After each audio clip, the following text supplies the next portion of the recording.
Diyan po sa comment section, kayo pong mga nanonood, tatanungin ko po kayo.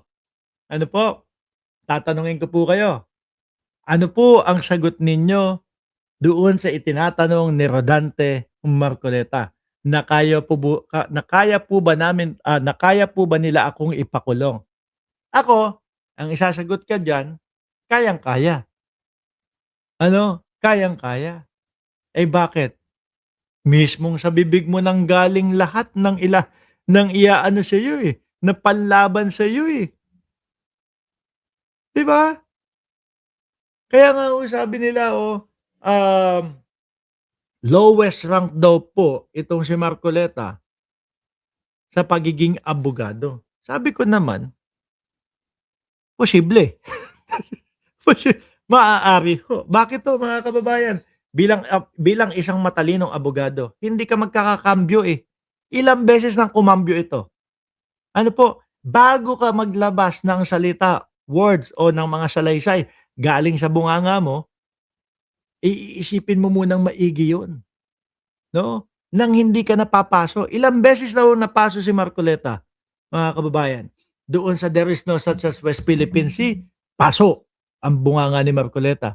Biglang kumambyo.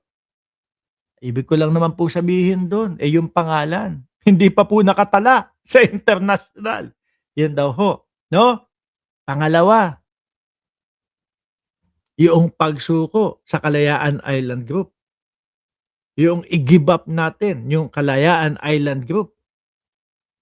Biglang ano daw po ang sinabi mga kababayan, biglang ang sabi ni Marcoleta, "Uy, wala naman po akong sinabi niyan, hindi naman po ganyan, in-splice po yung sinabi kong ganyan." Oh, 'di po ba mga kababayan? Dalawa, hmm. Tapos pangatlo, pumangatlo pa ho mga boss chief sir. Pangatlo, yung sa sose naman niya, anak ng putik na 'yan. Akala ko maganda yung ipapalusot, eh. Ang palusot po pala mga kababayan, eh, yung mga kaibigan ko po kasi ang sabi, eh, wag nang ilagay o yung itala yung kanilang pangalan dun. Oh, kaya hindi ko po inilagay. Pangatlo yun. Dun siya dun siya sabi, o talaga palang dapat balewala yung pagkakapanalo mo na ikaw ay senador. Kasi nilabag mo yung batas doon sa SOSE na dapat itala lahat. Biglang kambyo na naman. Ano na naman po yung kinambyo? Eh, nung nagkabigayan naman po niyan, ano naman po, hindi pa panahon ng eleksyon at dun na po naligwak talaga si Rodante Marcoleta mga kababayan. Ano, 75 million, dun na po naligwak. Hindi pa pala panahon ng eleksyon yun, ha? O plunder ang kaso mo. 'Di ho ba mga bossing? Kaya pala sila Justice Carpio, ganun mismo ang sinasabi. 'Di ba, Ray Martinez? Na lowest rank mga kababayan. Ito po, sa atin po mga bossing, ilang taon na din po tayong nagba-vlog patungkol po sa pulitika, may 5 taon na ho. Nag-umpisa ako, um, nasa nasa Nobyembre 2021 ho mga kababayan. Hanggang ngayon wala pa rin hong nakakagawa sa akin ng video na kumambyo ako, pinagtabla-tabla yung ano, pinagtabla-tabla yung, mga pinagsasabi ko. 'Di ba? Sabi ni Marivic Brassos, "Bakit, sino ka ba? Ang yabang mo naman Marcoleta, baka mauna ka pa kay Bato." Posible ho, kung si Bato nakatago na, eto lokal na pagpapakulong ang maaaring kaharapin nito, 'di ba?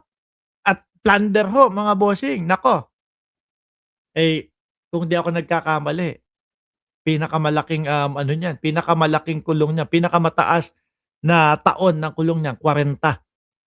Ano po, o reclusion perpetua. Ano niyo na lang po ako, i-correct niyo na lang po ako kung mali yung sinasabi ko. So, ibig sabihin kapagka ito, lumabas ang warrant of arrest ni Marcoleta, miski po diyaan sa loob ng Senado, puwedeng arestuhin si Rodante Marcoleta at yung mga kapwa niya wala nang masasabi, 'no, na, "Uy, eh, hindi naman lokal yang mga ano ninyo, yaang mga warrant of arrest ninyo." Wala ng gano'n. 'No, rekta, makukuha. At hindi po pwedeng pigilan ni Peter Cayetano yan, mga kababayan. O tuloy natin. May sinasabi kung mapapakulong ba. Sige nga. Kaya po ba nila kung ipakulong? Kayang-kaya po nila. Buti naman alam mo. At saka alam mo, madali kang maipakulong dahil nga galing mismo sa bibig mo yung mga pag-amin. Nagawa nga po nilang umimbento ng krimen laban sa akin. Imbento? Imbento daw ho. Di ba may sinabi pa siya, at least ako sinasabi ko yung totoo. At least honest ako. Sir, yung pagiging honest, hindi yan masasagip ka.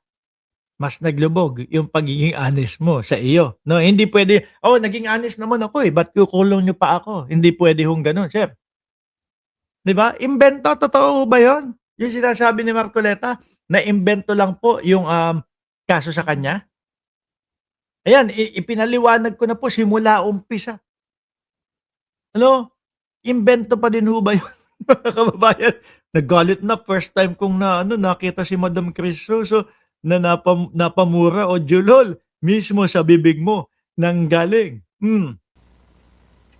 Kamakailan lamang po, hindi pa nagtatagal, dito rin sa bulwagang ito, somebody said, sometimes you need to bend the law. Babanat kay Erwin Tulfo. Ilalayo mo na, sir eh. Sige, balik tayo doon sa sinasabi mo kaso. To be able to please the people. Am I right, Mr. Secretary Remulla? Secretary Remulla, then Secretary of Justice, now Ombudsman. Oo nga pala. Kay Bendolo, yung kay Remulla. Said loudly, yes. Pero sir, walang bendalo doon sa iyo. No? Ikaw ang mismong umamin. Ikaw ang mismong naglubog. Kaya ang hirap sa inyo eh. No? Kayo yung umaamin, kayo yung naglulugmok sa sarili ninyo, tapos isisisi nyo sa iba. Ulitin ko ho, mga kababayan. 2021, Nobyembre, nag-umpisa ako, political vlogging. Hanggang ngayon ho, mga kababayan, mga boss chief mo, sir, wala pang nakakapagsabi sa akin na, eto yung sinabi mo kahapon, tapos bigla mo iba yung sinabi mo ngayon. Wala pang ganun. Kasi lalo na kapag yung mga live vlogging na ganito, yung mga live po, mga kababayan. Ewan ko kung maiintindihan nyo po. Pero para sa akin, 5 minuto masyado matagal. 5 segundo, nauuna yung utak ko. Mga kababayan, hindi ko alam kung maiintindihan nyo po pero ipoproseso po ng utak ko bago ilabas ng bibig ko.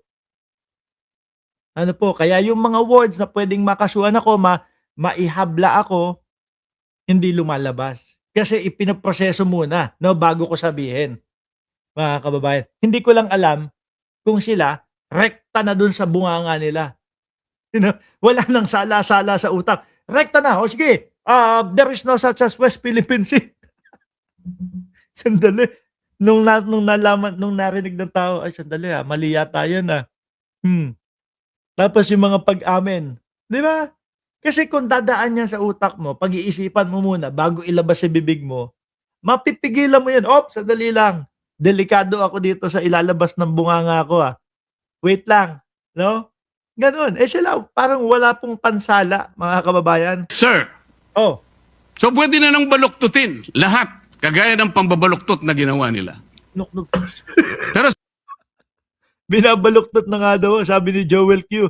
Mga bobo nga, DDS. Sige. Binabaluktot na daw siya. Sinasabi ko, Madam President, they can imprison me, they can arrest me, but I tell them, they still will not win. Itaga nila yon sa bato. Madam President, tingin mo, sir, malapit na. Tingin mo malapit na. Mukhang malapit na, sir eh.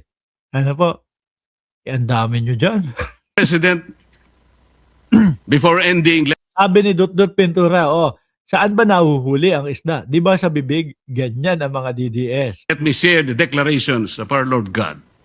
Ang putik na yan, sandali. Uy! Bakit na may mga ganyanan na? May mga Lord God na?